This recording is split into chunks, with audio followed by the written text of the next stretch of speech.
É muito bom ter você aqui de novo com a gente para mais um programa. Esse é o 17º programa dessa temporada. Durante várias semanas, nós trouxemos aqui temas importantes, relevantes para a nossa vida diária. Trouxemos pessoas para falar desses assuntos com mais propriedade, com conhecimento, e foi muito gratificante. Hoje é o último programa dessa temporada e está começando agora mais um Ligados na Palavra.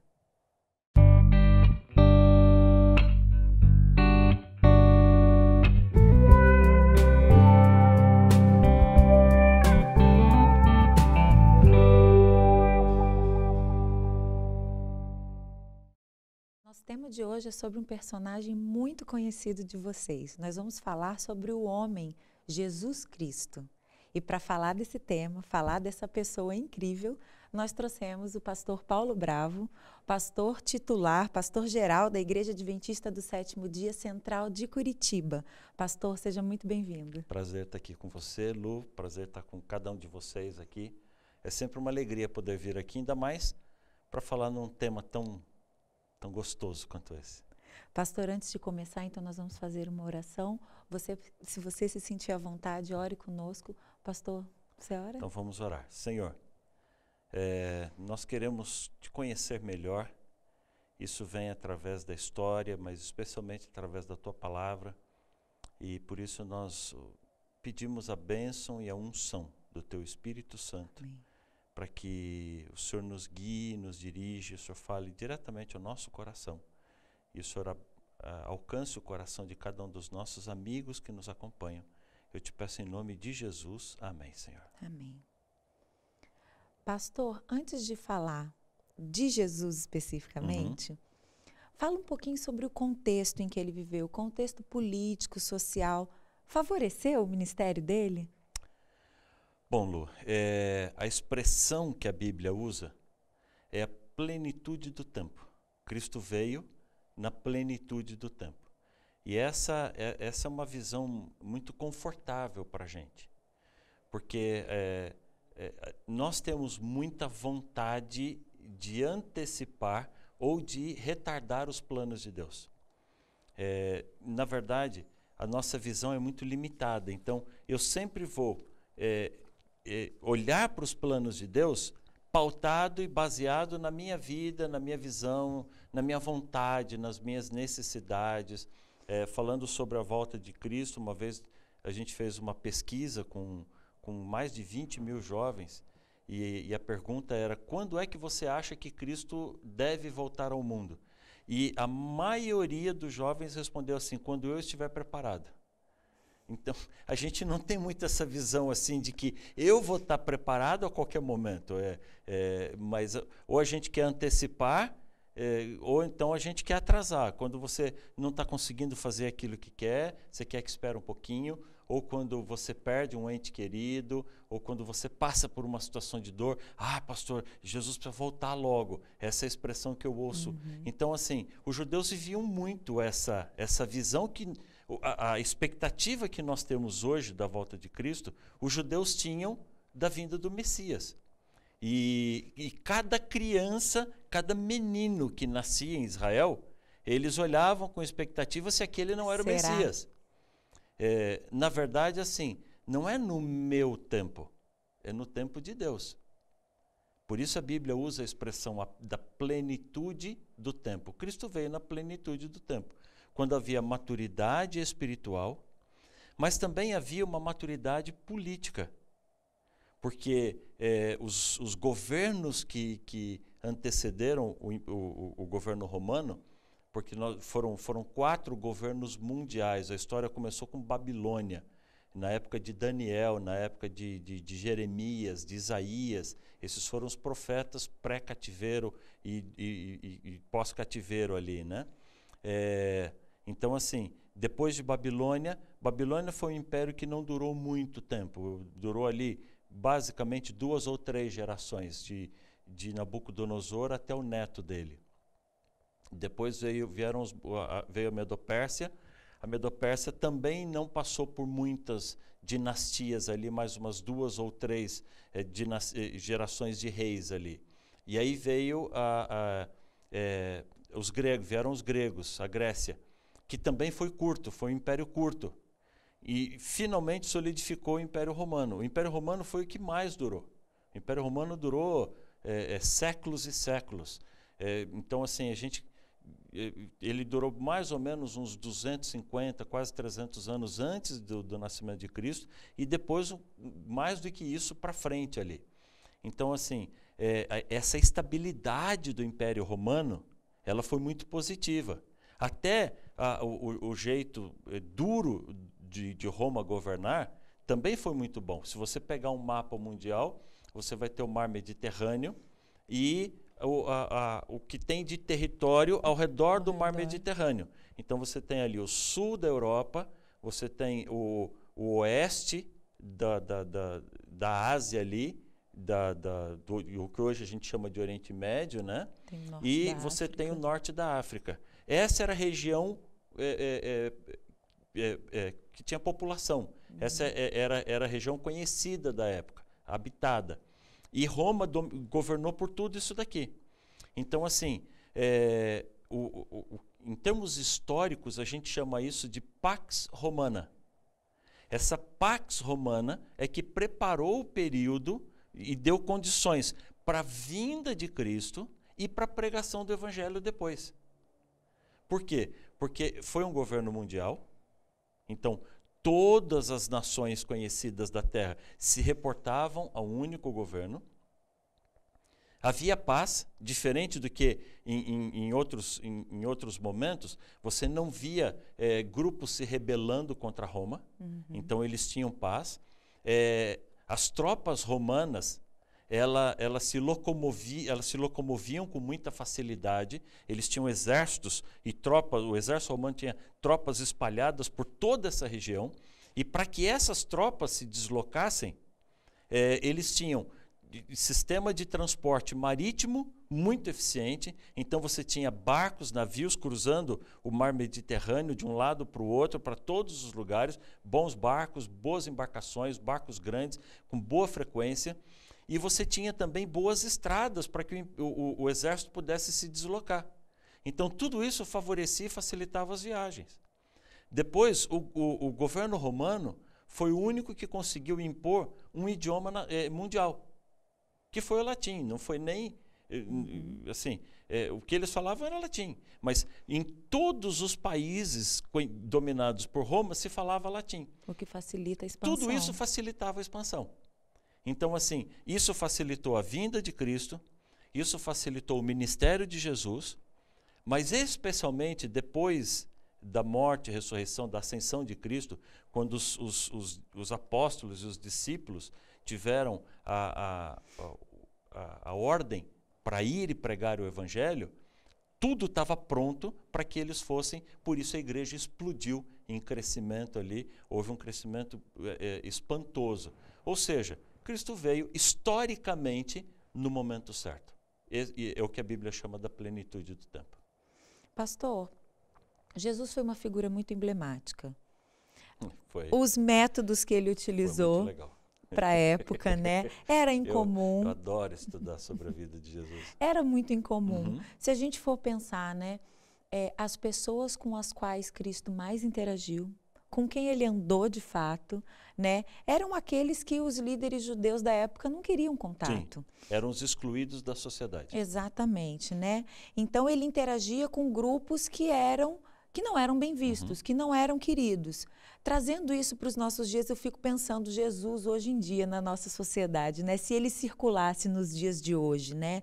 E aí a gente começa a pensar qual é a relevância de Cristo para os nossos dias, o papel da igreja na sociedade que nós estamos hoje, nós como cristãos imitadores de Cristo. Fala um pouquinho sobre isso.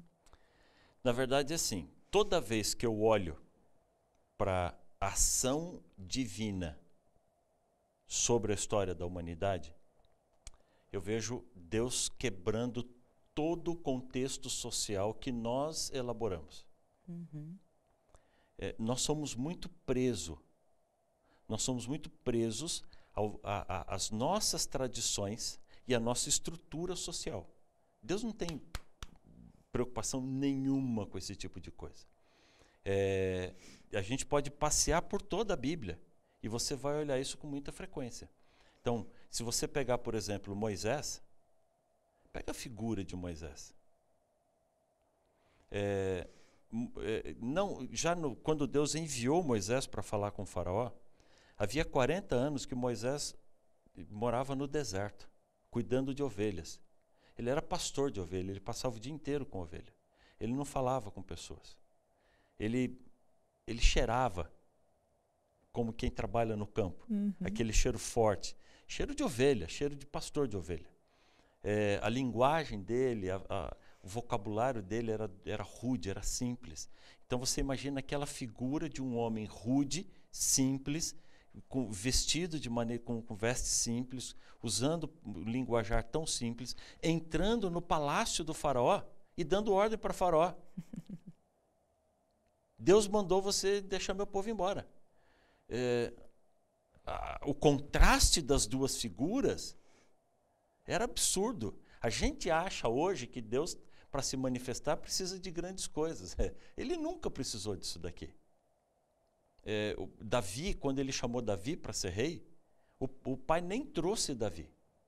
Deixou lá no campo. Não era nem candidato à vaga. Não era nem candidato. Os irmãos eram guerreiros, eram fortes. A expressão que o profeta usou, que Samuel usou com Jessé, com o pai de Davi, foi... e Deus falou isso para ele, falou, Jessé, é outra pessoa, Jessé. Eu não olho como os homens veem. Vocês olham a aparência, eu olho o coração. Se você olhar os profetas de Deus, a maneira como Deus mandou que os profetas interagissem, houve um momento em que, houve uma época em que Israel estava cercado pelo exército inimigo. E eles estavam passando tanta fome que eles chegavam a comprar cocô de passarinho para comer. De tanta fome que eles estavam passando. E Deus mandou o profeta avisar que no dia seguinte o povo ia estar comendo bem. E ninguém acreditou no profeta, porque o cerco inimigo era muito grande. E naquela noite Deus soltou um barulho e enviou o exército dele, e o exército que estava sitiando Jerusalém foi todo embora. Ele fugiu de medo. E não tinha mais ninguém. E quem descobriu isso foram 2 leprosos, porque eles eram excluídos pela sociedade. Eu adoro esse tipo de coisa assim. Imagina, os caras já estavam do lado de fora porque eles eram excluídos, eles não podiam entrar na cidade. Ninguém ligava para o leproso, ninguém dava a mínima para o leproso. E eles decidiram ir para o acampamento inimigo, porque eles disseram assim, nós vamos morrer de fome de qualquer jeito. Então é melhor morrer atacado por eles do que, vamos lá, quem sabe, os caras ficam com medo, se afastam, a gente consegue pegar uma comida e sair. E quando eles chegaram, não tinha mais ninguém. E eles se empanturrando de comer, aí um leproso olhou para o outro e falou, rapaz, isso aqui não está certo. A gente está se esbaldando de comer e o povo lá dentro está comendo cocô de passarinho. E aí os leprosos foram os emissários de Deus para falar para a cidade que eles podiam sair e comer. Então, assim, eu gosto muito de ver como Deus quebra os nossos paradigmas sociais. Quando Jesus veio, é o rei do universo. Se você vem para qualquer cidade para procurar um rei, aonde você vai procurar um rei? Você vai para os melhores hotéis. Um castelo, você vai palácio. nos melhores restaurantes. E o rei estava na manjedoura. Percebe como ele já começa a vida dele como homem, como ser humano, quebrando paradigmas? Os pastores foram visitar. Então, durante todo o ministério de Jesus, ele trabalhou com pessoas que eram excluídas pela sociedade. Isso me diz o seguinte, isso me diz que hoje a igreja precisa olhar para todas as pessoas, como Jesus olhou para todas as pessoas. Jesus foi na casa de Simeão, que era rico,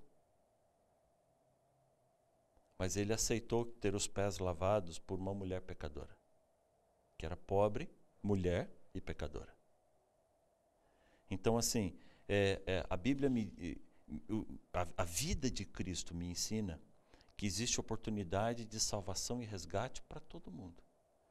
A igreja, ela não pode fazer separação, ela não pode isolar pessoas. A gente, como igreja, não pode olhar para alguém e falar assim, olha, você não merece salvação. Claro, a salvação transforma a vida da gente. Então, se eu vou na cadeia pregar para um criminoso, eu entendo que ele vai deixar de ser criminoso. A partir do momento que ele... Jesus o ama e o aceita do jeito que ele está. Mas quando o evangelho entra no coração da pessoa, ele vai ser transformado.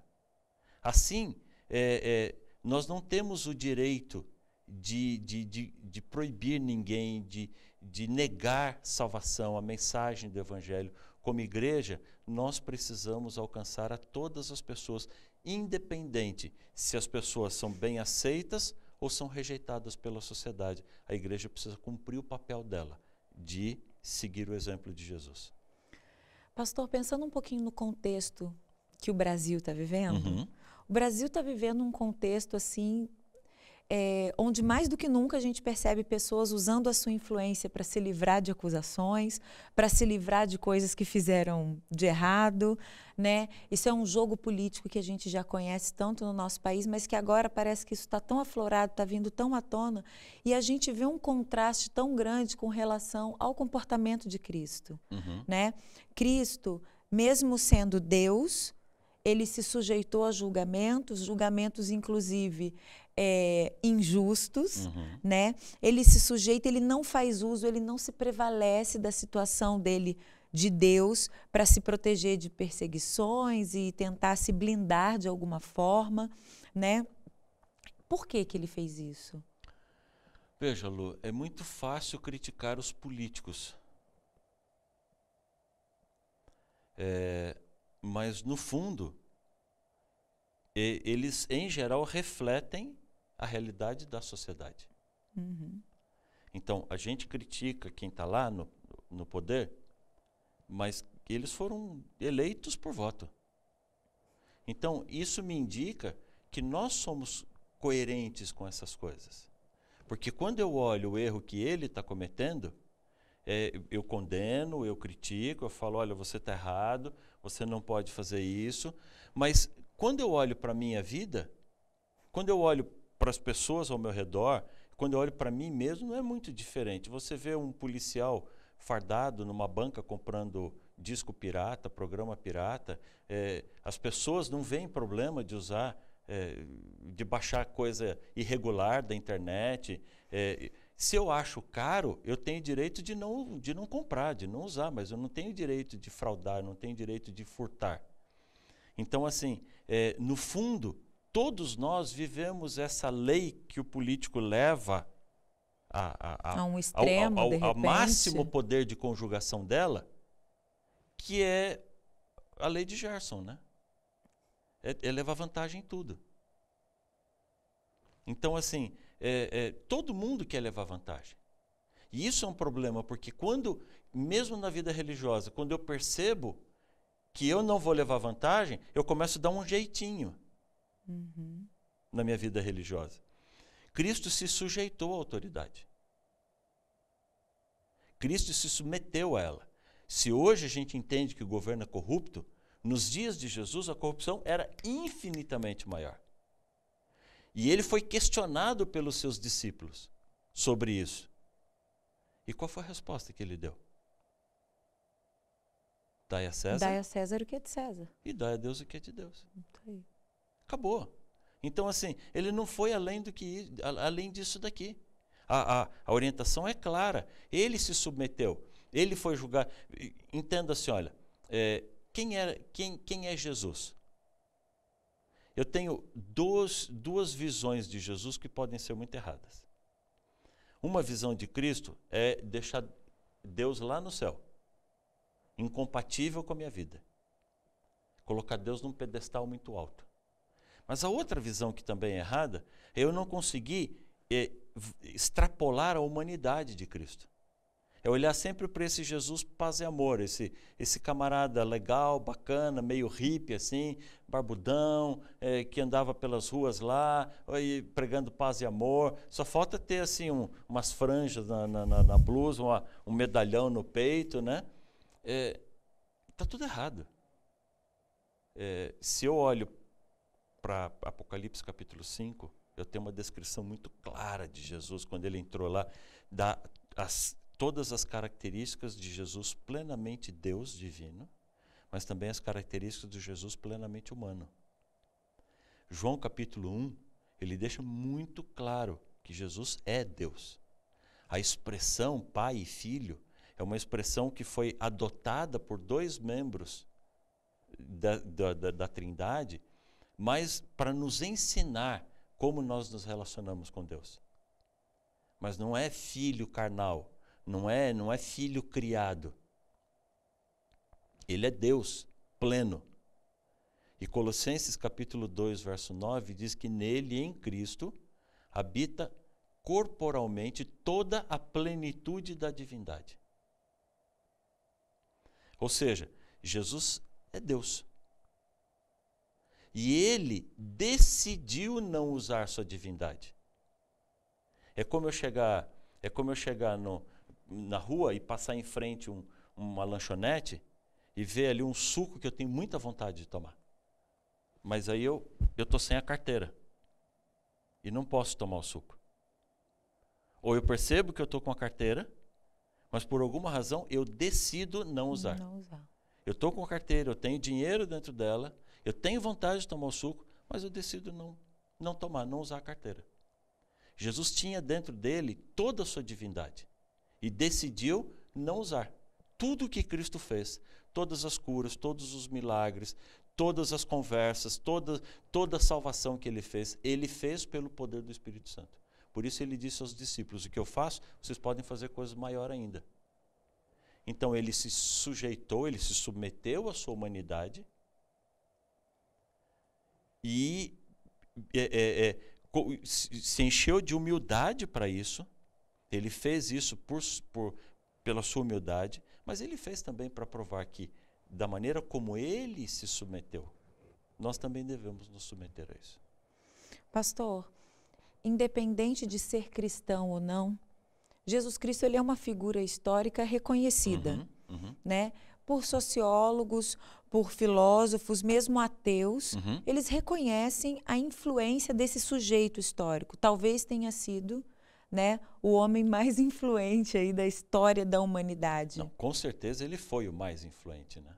É o único que dividiu a história em duas partes aí, né? É verdade. Qual o papel de Jesus hoje? Tá, então, rapidinho, eu só quero mencionar um pouco dessa parte histórica de Jesus. Há uma figura histórica. E a gente se baseia nisso daqui em documentos, especialmente de 5 historiadores do início da era, ali do período do primeiro século, que foi o Públio Cornélio, Tácito, Flávio Josefo e Plínio o Jovem. Tá? Então, esses foram os historiadores, são aqueles que mais têm documentos históricos que falam e retratam o período em que Jesus viveu e trazem a historicidade da figura de Cristo, entendeu? Então, assim, você vai ver, tanto que Jesus é reconhecido como sendo um personagem real da história da humanidade. Mesmo, você mencionou os ateus, mas eu posso mencionar outros grupos, por exemplo, os muçulmanos, os judeus. Os judeus não aceitam Jesus como Messias, mas reconhecem que ele passou e veem nele um profeta. Os muçulmanos também veem em Jesus um profeta e reconhecem a figura histórica dele. Ou seja, historicamente eu não tenho como negar a passagem de Jesus.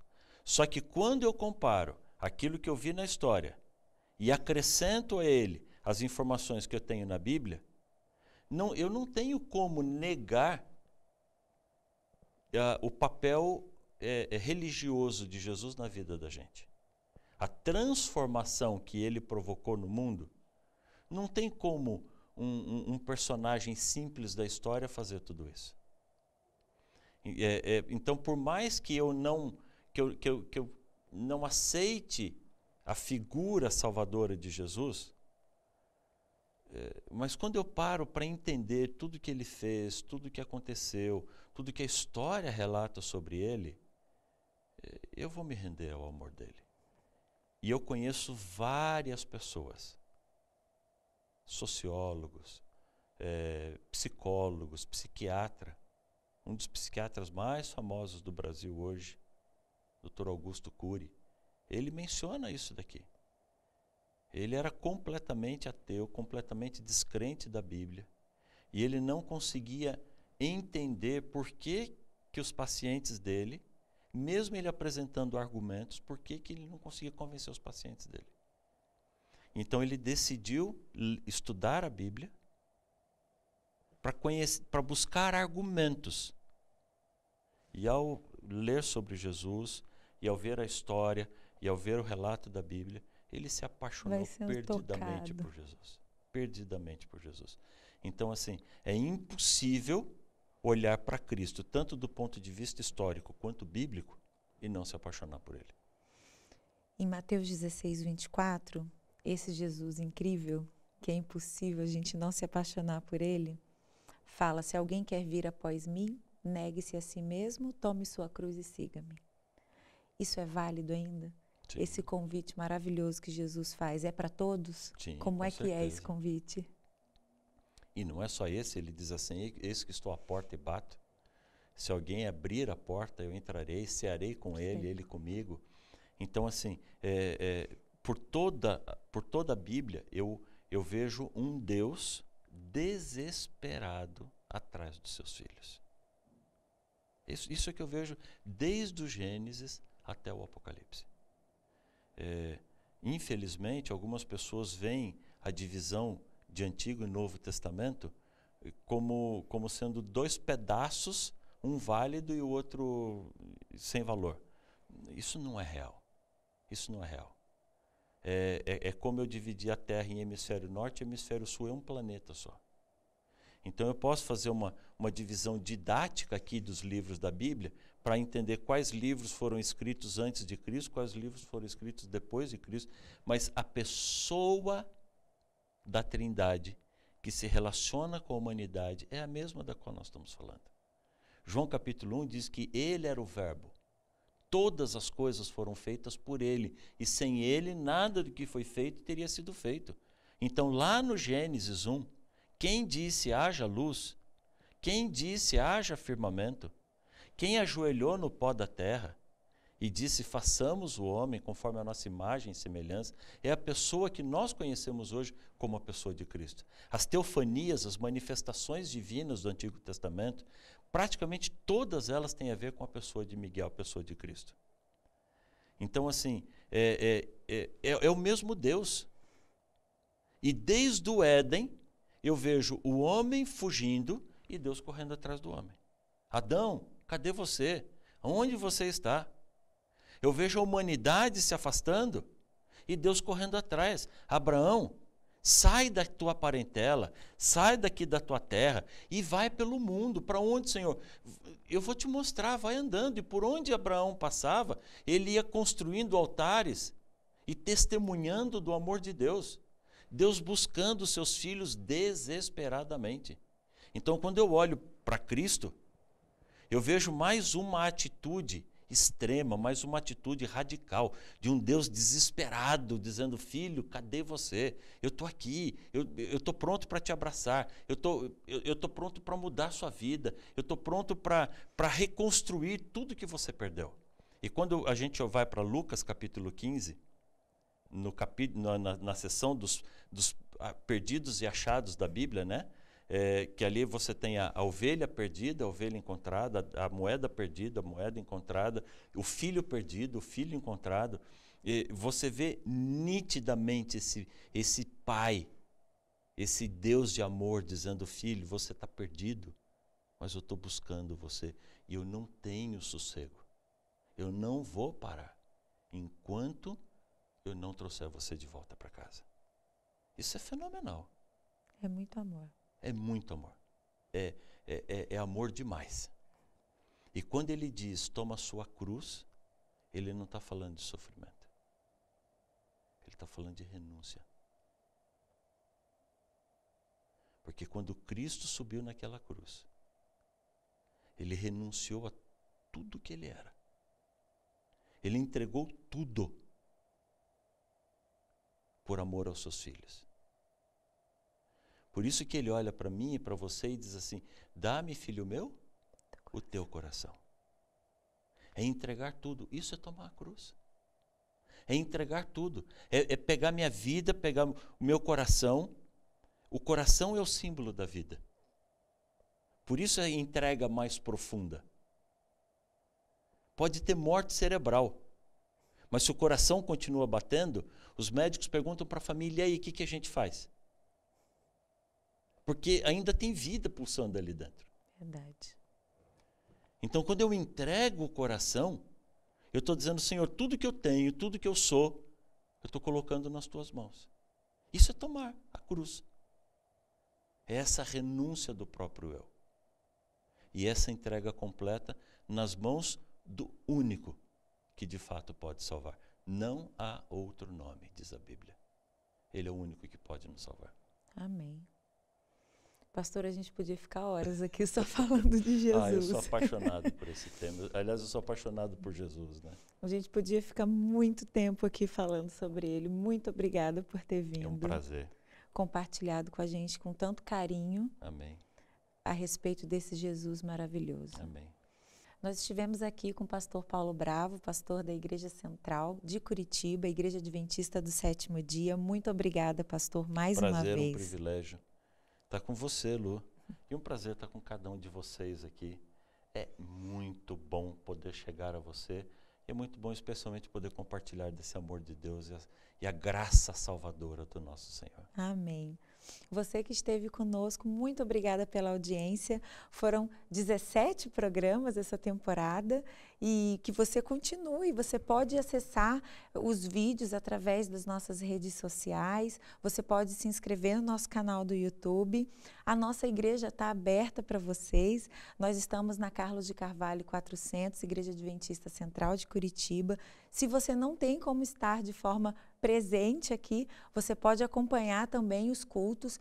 Acontecem no sábado, às 9 horas da manhã, domingo e quarta-feira, 7h30 da noite. Você pode acompanhar através do iasdcentral.org.br. Fique com Deus e até a próxima temporada do Ligados na Palavra.